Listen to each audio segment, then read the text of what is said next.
Alors, qu'est-ce que c'est que les ovaires polykystiques? Donc, on appelle aussi le SOPK. Donc, dans mon cas, c'était principalement l'absence des règles. Vous pouvez avoir vos règles, comme je vous disais, une fois tous les 3 mois ou les 6 mois. Moi, c'était mon cas.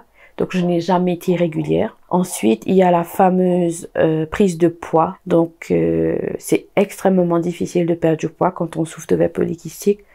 On va beau essayer tous les régimes, faire du sport, j'ai vraiment tout fait. Et ça n'a pas marché. Alors, il y a aussi l'hyperpilosité. C'est quoi l'hyperpilosité? Ben, c'est le trop de poils, quoi, au visage. Donc, il fallait que je me fasse épiler toutes les semaines, au menton, à la moustache. Donc, c'est vraiment un enfer, croyez-moi. Moi, j'avais aussi les taches brunes que j'avais dans le cou.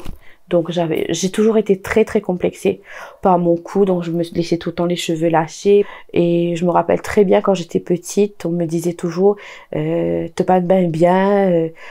Pour l'anecdote, c'est que ma grand-mère, elle m'appelait tout le temps et elle prenait de l'eau de collant et avec un gros coton et elle frottait mon cou pensant que je me douchais pas, que je me frottais pas bien.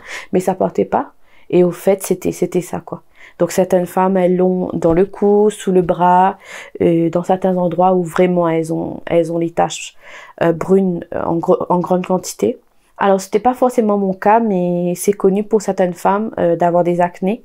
Mais vraiment, dès les premières règles, là, c'est une catastrophe, quoi.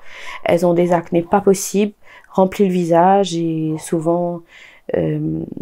ça leur donne la peau très très grasse et ça reste même après, ça leur fait des taches. Donc si vous avez cassé un bouton, ça fait des trous dans la peau. Donc il y a aussi l'alopécie qui est la chute de cheveux, diabète de type 2 comme moi d'ailleurs, l'hypertension.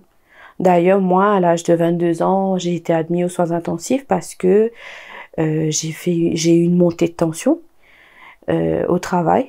Et on m'a tout de suite mis aux soins intensifs. C'est là qu'on a découvert justement que j'avais de l'hypertension et du diabète. On m'a demandé si c'était héréditaire. Ben, mon papa souffrait de l'hypertension, oui, mais pas à cet âge-là. Donc très très tôt, j'ai dû prendre des comprimés pour la tension et aussi le diabète, comme je vous dis. Ça, c'est bien après que je l'ai su, c'est que les femmes qui souffrent d'ovaires polykystiques, ben, soit elles sont stériles, soit elles n'arrivent pas à avoir d'enfants, ou si elles tombent enceintes, ben il y a une forte possibilité de fausse couche.